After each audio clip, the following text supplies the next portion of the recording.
I'm one of the hosts tonight, and we're really excited to have you here. This is Cornerstone Cares is the first program of the Texas Cares program, and for those of you who haven't been here before, I just want to give you a quick introduction of what the program is all about, the purposes of the program, and what the experience we hope that you'll have going forward. So Texas Cares is really all about community education and support. It's really designed for families of people who are having problems with addiction. This can be alcohol, drugs, a number of other things, and you'll learn more as time goes on here. But the purpose of the program is to bring communities together to get answers to a lot of common questions and to give you an opportunity to talk to others who may be having similar experiences to you and learn practical ways you can address things going on possibly in your family. And the first part of the program is what you're seeing today. This is a nice group of people that all probably have similar things going on in some way or another. And, alcoholism and drug addiction and addiction in general is a really big problem in our community. It actually affects 1 in 4 families, which that number stands out because it's actually on par with a lot of diseases that we're very familiar with, but you're probably not as familiar with the stats because most families don't talk about it. And this program is about getting people together, giving them an opportunity to talk and to learn and to listen from people who are experts in the field. And then beyond that, I think the stat that really stands out to me and was the purpose that myself and my friend Waylon Johnson got together and set out on this journey is that the reoccurrence rate in families is like 35%, which is mind-boggling. And what we wanted to do was to give an opportunity for us to talk about an illness or a problem in our society and hopefully lower that reoccurrence rate so we can address the problem and lower the spread. And that is the whole purpose of the program. So community here, education, experts in the field, which you'll hear tonight. The format of the program is we are going to record the session, so we'll be videoing the session. Basically, anybody who wants to remain anonymous, we're going to take steps to take care of that. And then you'll have an opportunity to ask questions at the end. And then the third part of the program is support. And support's going to come in a couple of different ways, but we're really excited about the partnership with the University of Texas because University of Texas has done a lot of work with the ITC program, which is Invitation to Change. And it's a program that's patterned for small group therapy work, and it's part of our partnership with UT. They'll be doing a lot of research going forward with this program, and our hope is to bring CARES not just to this community, but to other churches in and around Austin, in and around the state, and maybe nationwide, because we feel like in churches there's a big need, and their churches traditionally are short of resources. And we patterned this program after another very popular program called Mobile Loaves and Fishes, where communities can be involved on a volunteer basis and bring a program like CARES to an organization like Cornerstone or maybe another church or maybe another company. And so that's the path forward for this. So ITC is going to be part of small group therapy. And then in addition to that, we're going to be working on other types of resources for families to be able to get guidance through their journey to find the right types of resources for their particular situation, which, speaking from my own family experience, it's a real trouble for families to be able to get pointed in the right direction up front and particularly find the right types of resources for their particular issue. So with that, I wanted to welcome you all and introduce our esteemed speaker tonight, Tiffany Anschutz, and Renee Gaitan, who is our leader at Cornerstone Cares and Texas Cares, who's with the University of Texas. So I hope you enjoy the evening, and we'll have our speaker tonight, and then we'll have an opportunity for some Q&A. Thank you. Well, as has been introduced, we have an excellent speaker here. Tiffany is with us to share her personal and professional expertise. My name is Renee Gaitan, and my role here will be very small. I'm simply moderating. So I'll be on the back seat here for the first 30 minutes or so, and Tiffany has the microphone, but encouraging you all throughout to please, if you have any questions, we want to leave that space for Q&A. You have an expert here in Tiffany to be able to answer questions. So we encourage you to be engaged and participate there. So with that, Tiffany, it's all yours. Hi, thank you guys for having me. Again, I'm Tiffany Anschutz, and I think a little bit about me is I'm a business owner. I own treatment centers here in the Austin area, Sage Recovery, but I'm also a clinician and a family member. Like probably many of you, I've had many loved ones struggle with addiction and mental health, which is what drew me into becoming a clinician and then eventually a leader in the space, trying to make change in areas that I felt needed to change. I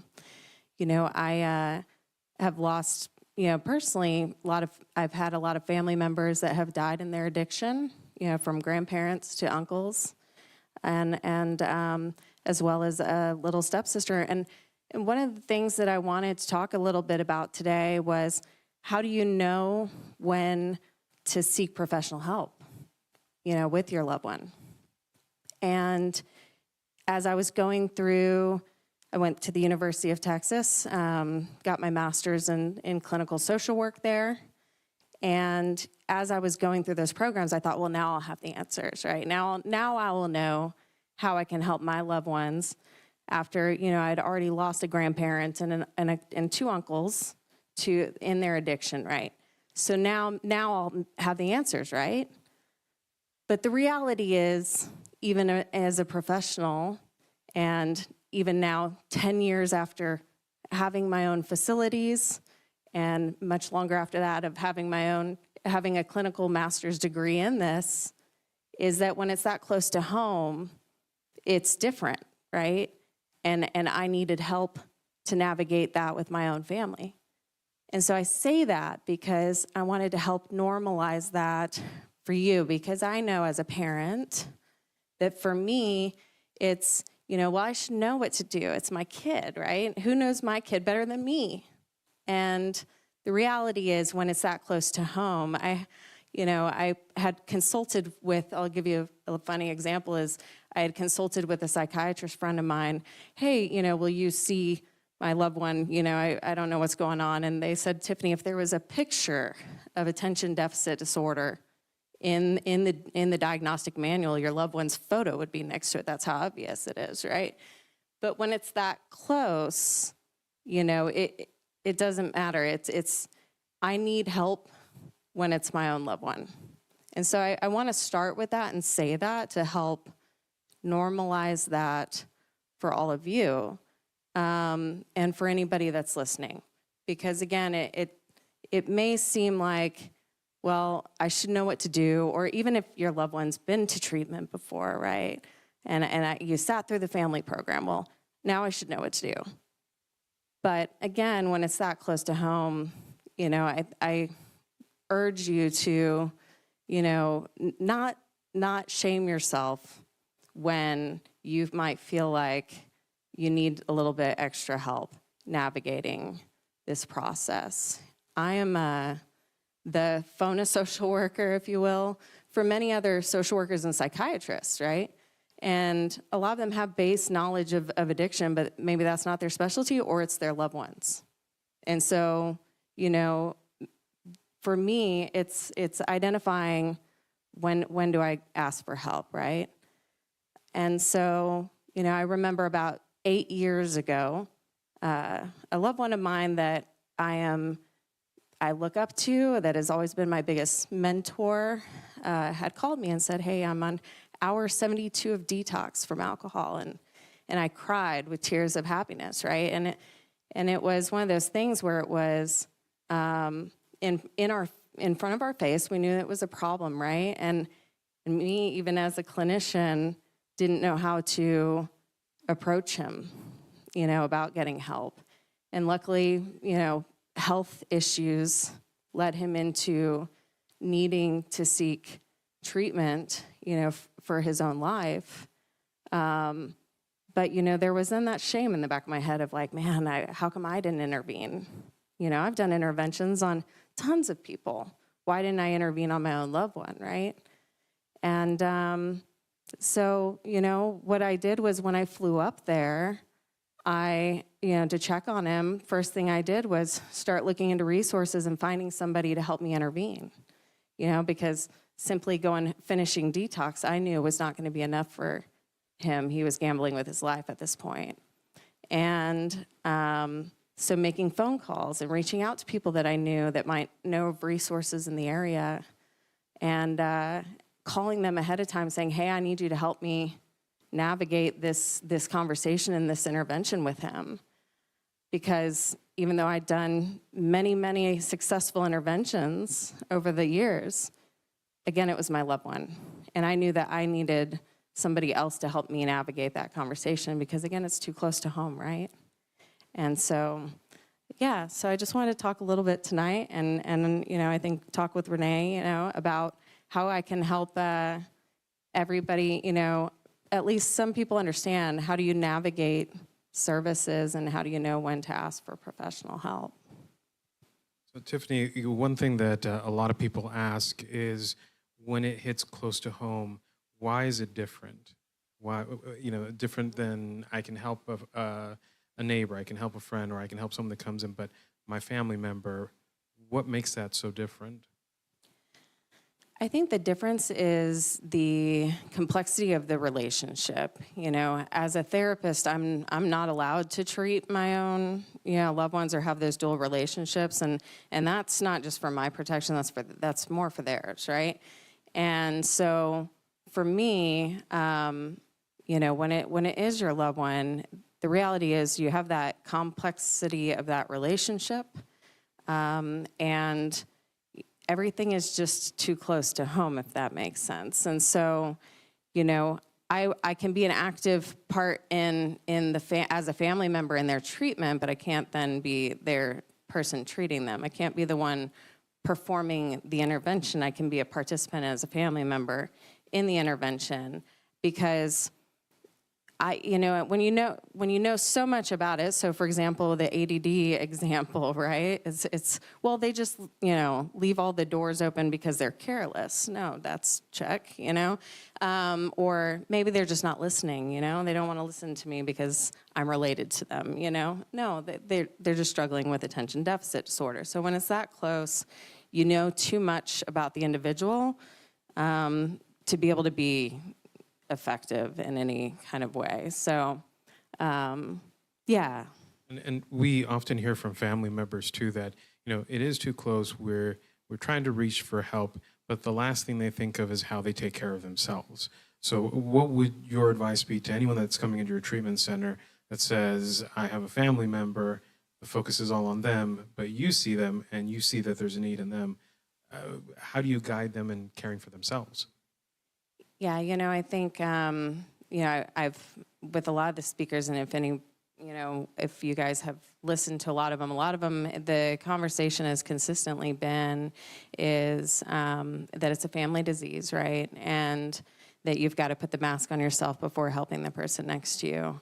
I was actually just recently, I was on a plane I was speaking at a conference, and I was on a plane, and a woman sitting next to me just asked what I was doing, and it ends up, she said that she had a loved one that went through my program, and she talked about how initially, she was sitting there like begging her loved ones to get help, and then realized that she had things to work on herself, and that the beauty of all of it was that after doing that work on herself, others were inspired to also work within the family system, work on themselves too. And I think that that's the most beautiful example that we can give our loved ones is just the example that we live, right? So if we're asking our loved ones to change, well, yeah, maybe their behaviors are higher risk, for health-related issues, death, things like that. Maybe they're doing higher related, risk behaviors. But the best thing we can do is lead by example. And so for me, I I speak openly with our children about, having a therapist. Where are you going? I'm going to a therapist. I'm not going to an appointment. I'm going to a therapist, right? And I want to talk openly about that. And I'm going to exercise and different things like that I want to lead by example. And I think that the best thing that we can do, even in our healthiest space, and an example we can lead is by having our own therapists, finding programs like CARES. And I think that you'll find as you continue to get happier and healthier yourself, that other people around you see that and want that too. And so you can also then be an inspiration to them. But, as the family addiction cycle, it's rough. And as somebody that's been through it with so many loved ones, it takes a toll on I know it took a toll on my mental health if I, that's when I reached out for support, right?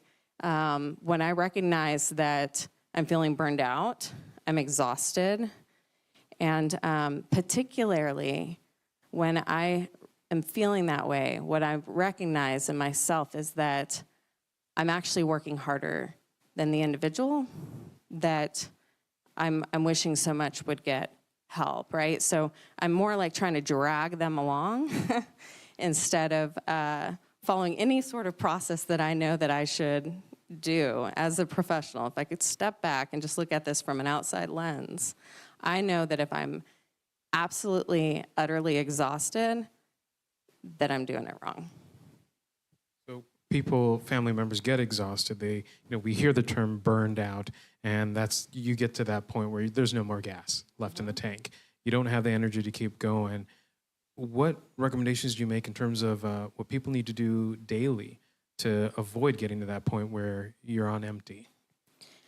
Yeah, I think first is getting your own therapist. I will say that time and time again. Keep your therapist. Don't just have one when times are bad. Keep them consistently. It will make it easier when times get difficult. And we all have those times, whether we have addiction in our families or not, times are going to be difficult. Have that established relationship before that, right? Have it be part of your maintenance, of your own health, like you go get your teeth cleaned, right? But, so I think having that therapist, but if you do have somebody in your family that is taking a toll on your mental health because of the, addiction process and everything how that is impacting your family, please find a therapist that has specialty or at least a lot of experience working in addiction. Because what they can do is they can help support you and coach you a little bit. Now, therapists aren't going to tell you what to do, but they can provide you some support around how to navigate that in a way that's a little bit healthier. I think you'll hear a lot about the word boundaries, and I get a lot of calls. My passion is actually coaching families on those phone calls. I love when I get to answer the phone, and a lot of times it's old friends or a friend of a friend that called and says, hey, call Tiffany. She can help advise you, and I love that stuff. I love it. And, I speak to parents a lot, who say, I don't know how to set that boundary. It's my kid. Like, if I kick them out, then where are they going to sleep? What are they going to do? And a lot of the times is, first I'm assessing for safety, and there's a lot that goes into everybody's story, right? But then there's similarities, and I'm assessing for safety and all of that. But at the end of the day, also, what I kind of have to help them understand is that what we're doing is not working, right? So if what we're doing day in and day out is not working, then we need to change the system, right? And how can I get you on board with that is I can't promise you what's going to happen if you set the boundaries or if you do X, Y, and Z. I can't promise you that outcome. But what I can tell you is that continuing down this path, it's leading them closer to death, right? And at the end of the day, as difficult as it may be to tell your partner that they can't come home unless they seek treatment, or your loved one, whoever it may be, you'd rather step on their toes than stand on their grave. And I know that's true for me, right? Is I can continue watching my loved one go through and struggle, and I can continue saying, oh, well, you know, I'll just give them a little bit more money today, and at least I'll let them sleep on my couch again, because at least I'll know that they're safe tonight, right? But I'm enabling them. I'm creating an environment for them that they don't have any motivation to change if I'm continuing to do that. And so as a parent, I know that is incredibly difficult to even think about, you know, but most of them, right, most of the time, their kid is not that kid that's going to go sleep on the street. Not a lot of the times they're not. You know, they may go then hop couch surf with some friends, and eventually that gets worn out. And I always say, hey, you know, we're here, we love you, and our door's open when you're ready, you know? And so I think part of that's the boundary aspect. And then when you start to set the boundaries and you lay your head on the pillow at night, you know, even if you're doing the difficult thing, at least, you know that you're doing it because you love them. And as difficult as that is, you can lay your head on the pillow at night just knowing, right? Again, I'd rather step on their toes than stand on their grave. But again, all of that goes to say is it's not easy to even know what those boundaries should be, and everybody's situation is a little bit different. And so I do encourage people then, if what you're doing is not working, that's the time to pick up the phone and ask for help from a professional and somebody that can help guide you through that. And when people pick up the phone, this can be one of the most terrifying moments, because, you know, there's all sorts of feelings like, is there going to be judgment on the other side? Am I going to find out all the things that I did wrong with my family member? What do you say to the person who finally says, I've heard it, and now I'm picking up the phone. This is all new to me. What should they expect to hear on the other side? Well, what I hope you hear on the other side, and what, you know, I coach my staff on, is that every single person that calls, it took a whole lot of courage to pick up that phone, a whole lot of courage. And so when you do call somewhere, I hope that they are just open-mindedly asking, what's going on and how can I help? If you do hear just real quick qualifying questions, you know, what type of insurance do you have and stuff like that, then you maybe call somewhere else. My staff as a social, you know, me being a social worker, I want them to just ask open-ended questions, tell me a little bit about what's going on and how can we help, and then we are going to help navigate them to whatever is the best option for them. If we're not the best fit, we're going to help navigate them somewhere that is, because it took a lot of courage to call. You know, at least with my staff, they all have their own personal experience, whether they're in long-term recovery or they are loved ones of individuals that have struggled with mental health and addiction. They can 100% relate. And majority of the time, if you do call somewhere, you're going to speak to somebody on the other line that has some experience, because working in the addiction field, you don't typically just, you know, oops, how did I end up here, right? We end up here because of our own personal experience, whether it's through loved ones or through our own personal journey. And so I do hope that at least, you know, maybe if you're calling the place and they're asking a bunch of insurance qualifying questions, I can at least promise you that person has likely had their own personal experiences, not judging them when they answer. And Tiffany, I'm going to ask a curious question here. You talked about grandparents. You talked about uncles. You talked about your children.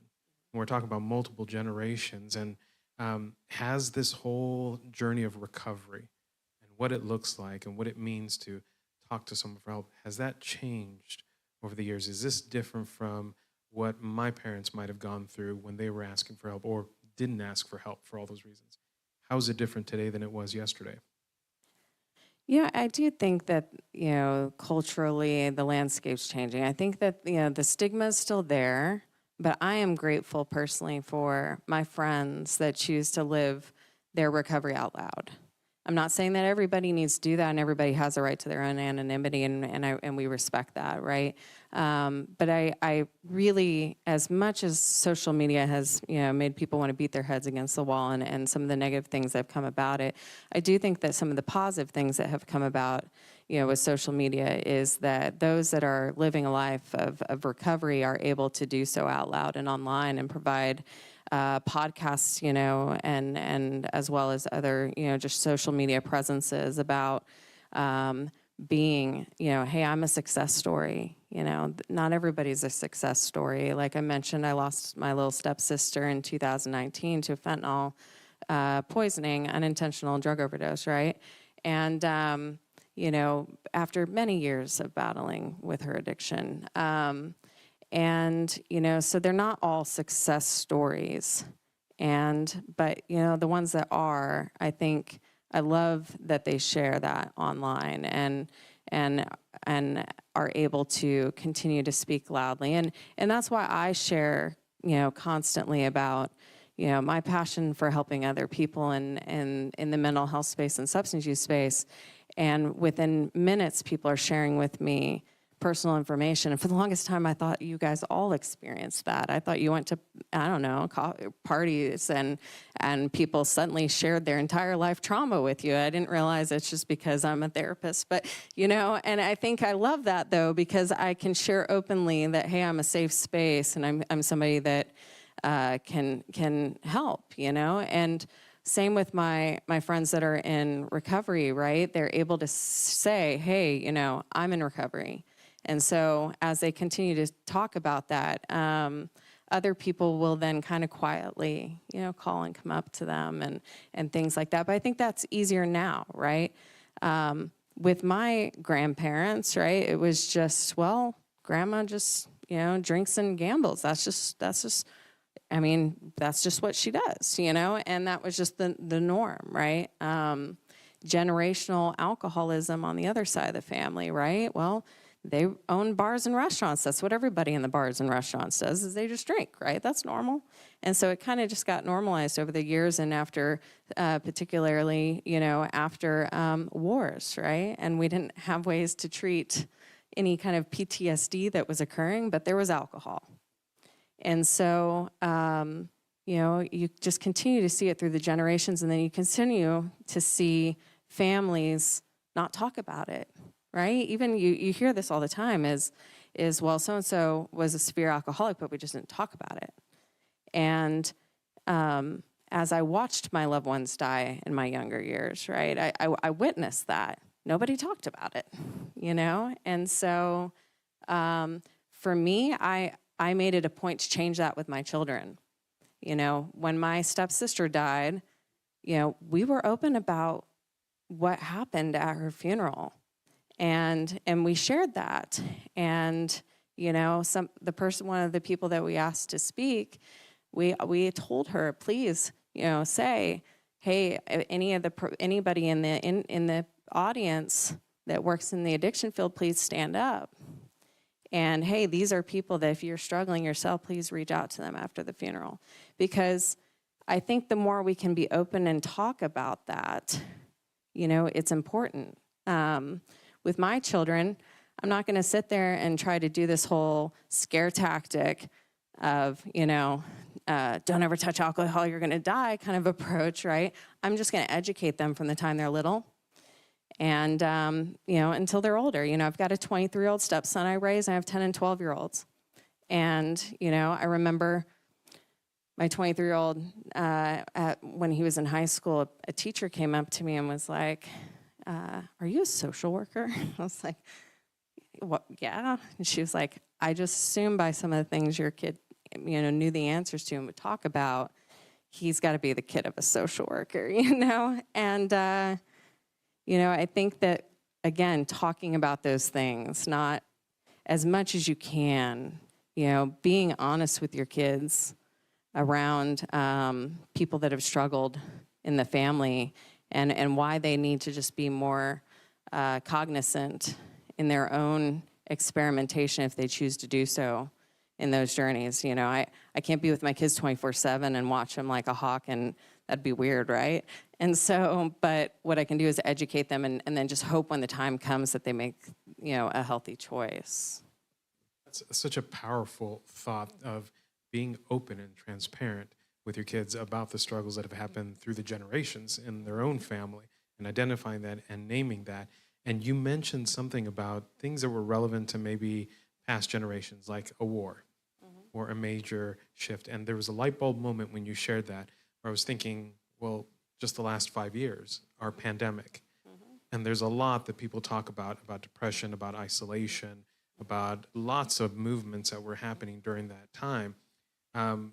What does it look like for this current generation, for the families and the parents dealing in this era, post or maybe even going through this pandemic journey?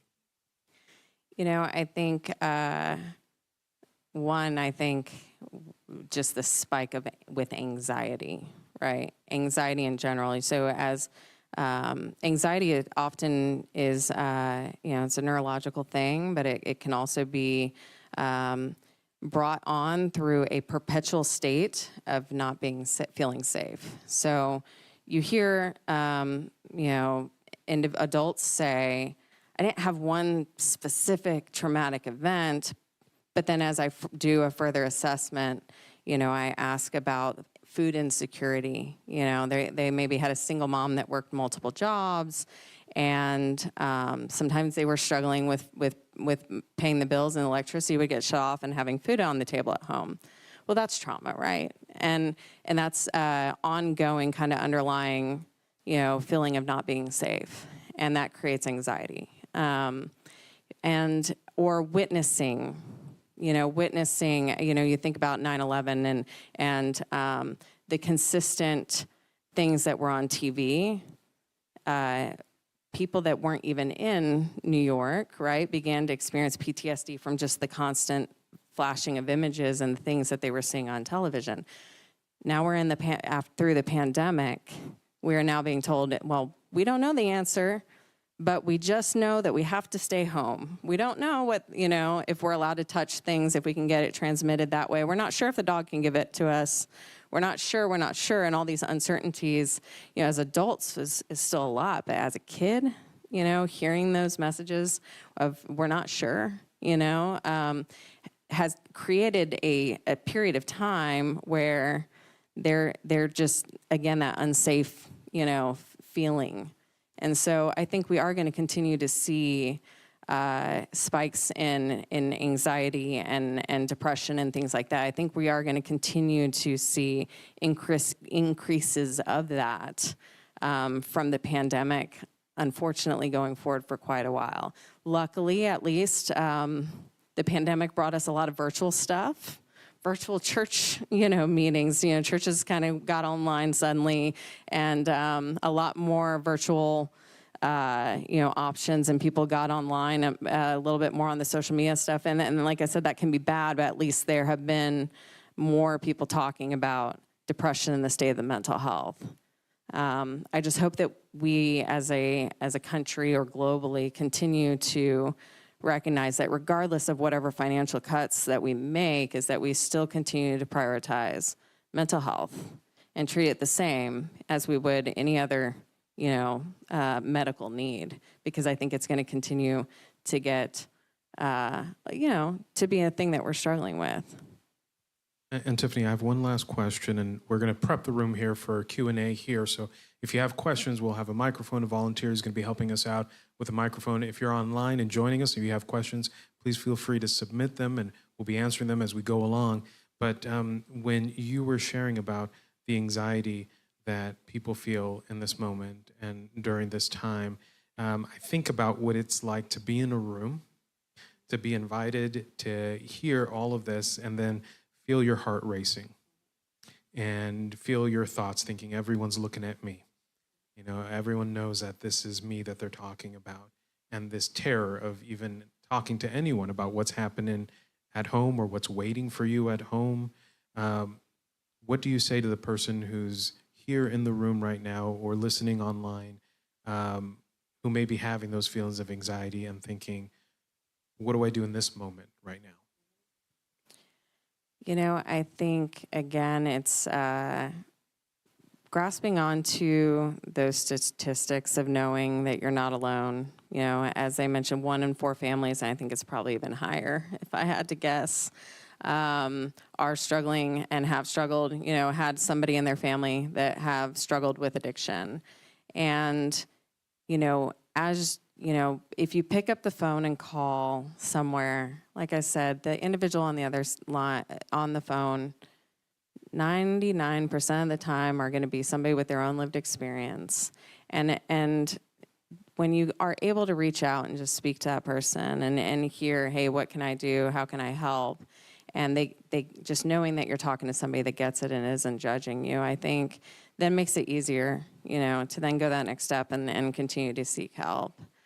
If it's not, some random, phone call, as you do have friends maybe on social media that have posted about their own mental health journey or substance use journey, or you meet an individual that has done that, that has shared that openly. We share that because we want you to ask us. We share that because we hope that we can open, the door for anybody that might need help. And so, as you're listening and you see those things, that's the person that, if that's the person that you're comfortable reaching out to, reach out to that person. They've been there. They're sharing that because they want you to ask. And so, I hope that you're able to reach out. And if it's, and if it's not by phone and it's sending a message on social media or a message through the website, chatting with somebody online, it might be easier. I just do hope that you do reach out because we want to help. It's why we share what we do. It's so openly and passionately. And so, yeah. We've been talking about this for a couple of weeks, but 988, a national number that you can dial if you or someone that you love is in the midst of a crisis, and to give you resources. But as we take our next question, aside from 988, is there another number, another resource that you would recommend as a professional for anyone here in the crowd or anyone watching online? Yeah, I think that oftentimes we recommend Al-Anon, and the reason for that is that it's so easily and readily available and online in so many different cities. ALANON, and the reason, they are individuals that have gone through this and are sharing their experience and helping you as well. And it is different than CARES, right? CARES, what's great about CARES is they're then taking it to the next step of having skills and eventual, groups that can be moderated and things like that to help people through this. Al-Anon, though, can provide some immediate support.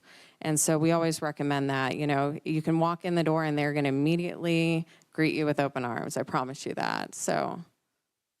And these are all resources that we're also going to list online on our website. So Texas Cares, that's tx-cares.org.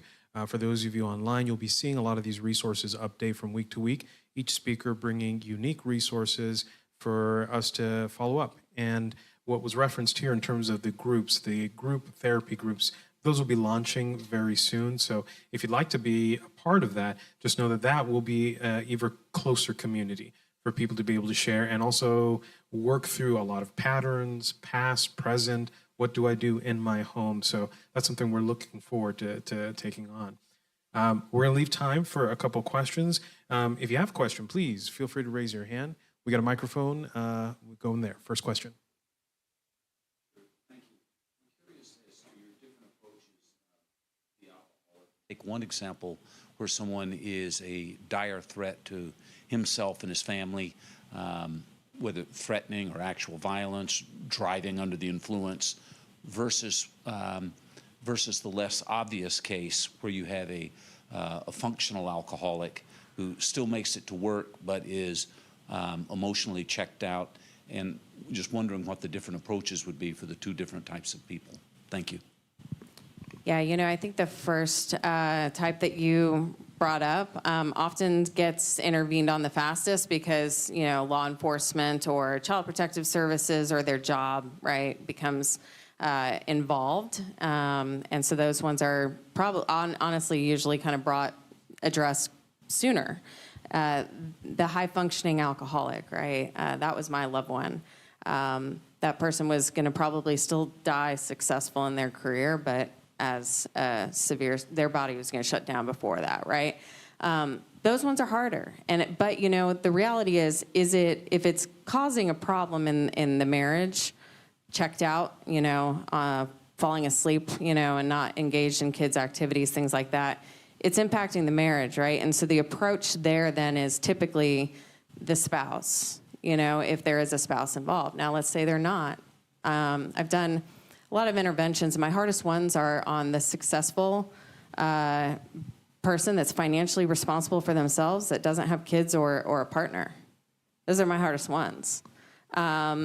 Because then who's there to kind of hold the boundaries? It's for those, it's identifying what is it, though, that motivates that person to get up every day. Maybe it's their friends, maybe it's a hobby that they have, maybe it's their job. And sometimes, it's oftentimes utilizing those resources to help get that individual help. We all have a reason to want to change deep down, all of us do. It's just helping identify that. And that's what, an interventionist or, somebody like myself can help the family is identify what is that one thing that will motivate this person to change. And then how can the family system change to help support that, to help get that individual the treatment that they need. You got another question? So, Tiffany, can you talk a little bit about, you mentioned kind of chronic anxiety over the last 5 years and, I guess the medication associated with treatment for anxiety and the combination of that and alcohol or anything is incredibly dangerous, and it seems to be throwing gas on the fire for addiction. Can you talk about what you've seen there and maybe your observations with it? Yeah, absolutely. So I tell people all the time, I used to work in detox for a long time, and with heroin, the detox, people will say it's the most uncomfortable, horrible detox ever, right? But with alcohol and anti-anxiety medications, you can actually die from the withdrawal if not done properly. And so, the reason actually is our brains don't know the difference between alcohol and anti-anxiety medications, benzodiazepines. And so what's interesting is, that's why a lot of people self-medicate with alcohol. You always hear people say, well, I just need some drinks to be able to go to social events because I have social anxiety, right? Or I need, and so as people are drinking alcohol and then they're prescribed anti-anxiety medications, well, guess what? Now you're double doing it. Blackouts and all sorts of terrible things can happen while mixing those two. But if you're taking those two together regularly, guess what? That can be a pretty dangerous cocktail as well as a pretty difficult detox. So if you do have a loved one struggling with alcohol or anti-anxiety medications in particular, I don't ever recommend anybody go cold turkey. Please don't do that. Take them to a hospital or a detox facility in particular, so that they can properly be weaned off of that. But yeah, as we have this anxiety on the rise, I think we are going to continue to see an increase either in the abuse of benzodiazepines as well as the increase in alcohol, unfortunately. Another question?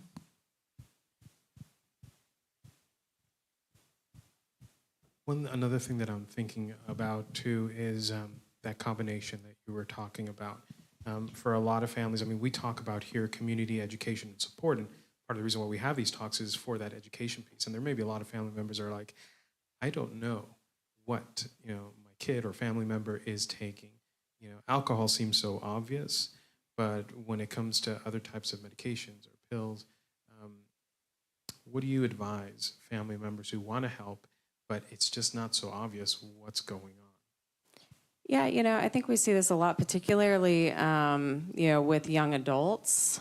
First of all, our brains don't finish, fully developing until, everybody's a little bit different, but for the most part, until females are 21 and males are 25. That's why our insurance for our cars changed around those age, by the way, as your brain's fully developed, right? But what also happens as our brains finish developing at those ages is when we start to see mood disorders developing, and sometimes some of that underlying, what we call thought disorders and things like that. A lot of that can look like drug addiction, and it often gets mistaken for the one or the other, and the parents are like, I don't know, like they're smoking a ton of weed and doing all these things, but they also kind of act like that when they're not. And oftentimes it's because they're self-medicating, because maybe they are having some of those underlying mental health stuff starting to bud as that brain finishes developing. And so the reality is, like, it's difficult even for a professional to tease out without all the information, let alone as a family member that doesn't really understand what's happening. And so all I can say is, if you're starting to notice just changes in patterns of behavior that are concerning to you, whether it's through their the way that they're interacting with their peers, or maybe they're isolating more, or a lot of times, sadly, it's when we send our kids off to college, because that's when their brain finishes developing. And so they come home and we're like, what just happened? Have they been doing a bunch of drugs? I'm not sure. And so the reality is, if we don't know what's happening, but again, we have something is concerning us due to their behaviors, then reach out for help, right? And if it's one of those things, well, I don't know, what do I do? It's maybe just talking to them with an open mind and just saying, hey, how are things going? I'm really concerned about you, and trying to approach it from that care of like love and concern, and like, hey, can we maybe, go talk to a doctor, or go talk to a therapist, or whatever it may be. If it's kind of that early on, I'm not sure what's happening, I just know that something's not right. And we have another question. Yeah, I wanted to ask if a lot of times, like, initially getting somebody into treatment is very hard, but I think also, any suggestions on when people are getting out of an inpatient treatment center, like, you hear all these things like PHP programs, IOP, sober living, and so I'm just wondering the process that is like recommended for those that are coming out, and some of the different things that families probably going to hear. Yeah, absolutely. So one, I think having clear expectations on the front end when your loved one goes into treatment is if you're financially supporting that person. I always tell them all the time, if you're a person in their life that is financially supporting them, insist that you be part of the treatment process. As if they're an adult, they can choose whether to include you in that or not. And I think if you're going to continue financially supporting them, the clinical team wants you to be part of that, so that we can provide you some support, help you then set some boundaries and expectations for when your loved one returns home and steps down out of treatment. I also want people to just know we don't have magic wands. I wish I did. Would love that. But the reality is, any kind of significant mental health disorder or addiction, it's a long journey. And it's going to continue to be a long journey. I always tell people all the time, we've had people call and say, this is all the money I have, but I want them to go to treatment. And my team's trained to tell them, you're not paying us that money because your loved one's going to need treatment for a long time. Let me help get you connected to resources that you can afford for a long time, and we coach them how to not let the next call that they make take their money. Because this is a long-term thing, and without our magic wands, right, we want you guys to continue through your own therapy as family therapy. And then, as your loved ones, I explain it to clients, is like, let's say you have diabetes or some kind of medical, thing that requires long-term treatment and management. You're going to go and you're going to maybe get some treatment and things are going to be great. Your numbers are going to look great, and then, something happens, and then maybe your doctor needs to adjust your insulin or your medication, right? It doesn't mean that doctor's not sitting there calling you a failure. They're not sitting there, telling you, well, you failed. That's how we look at mental health and substance use treatment. This is just something that needs long-term maintenance, and you're going to have times where you're going to struggle, and you're just going to need a little bit more support. Maybe you've kind of slowly stepped down, and hey, man, I've got a couple years sober. I'm in individual therapy. I'm doing great, but then bam, something happens in your life, and now suddenly your mental health is struggling. That doesn't mean you're a failure if you need a little bit more support, like, stepping back up into an intensive outpatient program or even up to a residential treatment center. It doesn't mean you're a failure. It just means that your condition needs more support right now. So to look at it as a sliding bar and continuum, not necessarily like I've fallen off these steps, right? And so, I think with the family, it's just having really clear expectations that this is going to be a long journey, and it's something that just needs continued maintenance. And it's not that, oh, well, so-and-so is good, everything's good, right? And not that you have to just continuously worry for the rest of their lives, but, just recognizing that there are going to be times where they're going to be struggling, as we all do, and just know then, hey, to reach back out and offer a little bit more support. We had another question in the back. Did you have a question? So going back to your discussion of, the benzos with the alcoholism, in your clinical perspective, how long does it take to officially get, to a point where you're stabilized? And do you think, is there, sadly, is there like a point of no return? Like you've done so much damage over the years that there's no return? So I think, one, the detox process is just its own thing, right? With anti-anxiety medications, sometimes there's a really long taper.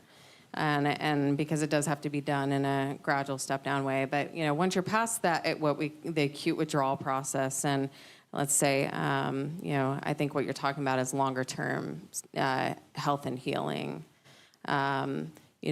With the brain, I think it just kind of, depends on where the damage is done, right? I actually received a phone call from a friend recently whose loved one was just diagnosed with Wernicke's-Korsakoff syndrome.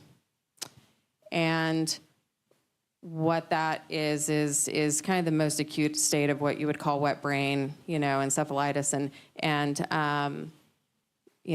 I think even then I'm offering support. I'm not saying, well, might as well just let them drink then. What that diagnosis is probably what somebody would say would be the point of no return. That's where their ability to have any form of short-term memory really is pretty well gone. And there is no reversing that, but at least in today's medical science. But it doesn't mean then I'm not, suggesting and offering support that they be able to give that person some dignity, and safety for the remaining time that they do have. But to get to that point, it's actually pretty rare. I think in my years of working in the field, I've seen one case of that before. It's actually pretty rare. And what causes it is improper detox from alcohol or benzodiazepines. So it's typically an individual that's going into frequent withdrawal over and over. And then they have such a depleted thiamine levels and things like that causes this brain damage. And, my friend said, well, that's impossible. He's never gone a day without drinking. Well, that withdrawal can happen while they're sleeping. And it can be then causing the damage. So, but even then, like I said, very rare. I still say that individual deserves somebody talking to him and seeing, what would you like the rest of your life to look like, and how can we help you? Now that you've had this diagnosis and the doctors have explained to you what this means, are you ready to quit drinking? Can we help you? Because, everybody deserves that dignity. But, I will say, I got to watch somebody marry their wife over the winter holiday, who I will tell you, everybody said, this one, we're going to be at their funeral. Their addiction was so bad. And their drug of choice was heroin, right? And, I had moments where I thought that I had intervened on this individual so many times over the years and, thought, I don't know what's going to save them at this point. And I got to watch him sober walk down the aisle to the love of his life, and I got to see him share his story in a meeting not that long ago. And that's the one that everybody thought there was no way they were going to make it, right? And so I have at least hope for me that, like, if I were that person, that people wouldn't give up on me either. There's a difference, though, between, there are times, though, where I coached the family to set boundaries with that individual, that I had to set boundaries with that individual, and that I told that family to leave him in jail because he's going to die if he gets out. They left him in jail. That's what saved him, I think. But so I'm still holding boundaries, but I'm not giving up. Does that make sense? So I don't know that there's necessarily too far gone. Like I said, I think people even in their last days deserve that dignity. I think that's a powerful point to end on. It's just the hope that we have in the people that we care about, that no one is too far gone. And Tiffany, for everything that you have shared, both personally and professionally in this space, and what's connected with people online and here in person too, we want to make sure that what you've described as the services that you offer is a welcoming place. We want to make sure that we get that information out. How could people reach out if they needed that service at Sage Recovery? Yeah, so, I do hope, feel free to pick up the phone and call my team, because you'll find that, again, they're trained little social workers answering the phones, happy to help. But my website's sagerecoveryaustin.com, so feel free to reach out to us.